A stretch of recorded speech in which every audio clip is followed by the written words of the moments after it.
যারা লেজ কাটা বা অশান্তিযুক্ত মানুষ, যারা নিজেও শান্তিতে নাই, সমাজে যারা অবাঞ্ছিত, চরিত্রহীন, তারা চাইবে অন্যজন, অন্য মানুষ তাদের দলভুক্ত হোক, অন্যজন মানুষ লেজ কাটা হোক। এই সমস্ত লোক নিজের সংসারের সাথে আরো 4-5 জন এই সংসারের দায়িত্ব নিজ কাজে তুলে নেয় এবং বিভিন্ন ধরনের সমস্যার সৃষ্টি করে এবং সমস্যা সৃষ্টির চেষ্টাও চালায় তারা দীর্ঘমেয়াদী। তাই যারা এই সমস্ত কাজ করে বেড়ায় তাদের থেকে দূরে থাকা উচিত। আমাদের খেয়াল রাখা উচিত এই সমস্ত মানুষ যাতে ভিড়তে না পারে।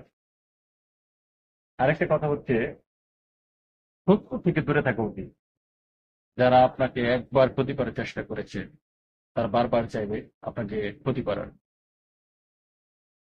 বিষধর সাপ দেখলে যদিও আমরা চিনতে পারি, কিন্তু মানুষের মধ্যে তো বিষধর সাপের চিহ্ন নেই।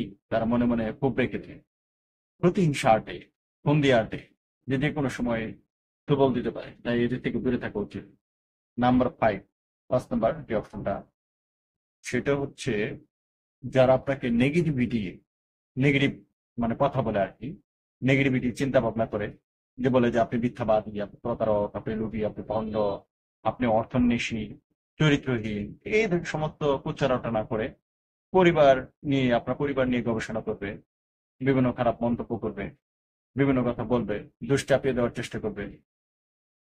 তাদের কাজই হচ্ছে বাপের সম্পত্তি খেয়ে খেয়ে অন্যের উপর পোদ্দারি করা। আর এই সমস্ত খারাপ চিন্তা ভাবনা মানুষ থেকে দূরে থাকাই আমি শ্রেয় মনে করি। কারণ তারা এক পরিবার, তার পরিবার নষ্ট হয়েছে, এখন ভাববে যে অন্য পরিবার নষ্ট হওয়ার, তার সাথে যদি তার যে লেজ কাটা একটা স্বভাব সমাজে আছে, লেজ কাটা বলে চিহ্নিত আছে, সেই লেজ কাটা যাতে সে বোঝাতে পারে, সে তাতে মুততে পারে। তাই তার চারপাশে মানুষ যারা লেজ কাটা নাই, তাদের লেজ কাটার জন্য বিভিন্ন ফন্দি ফিকির করে, বিভিন্ন কুপরামর্শ দেয়।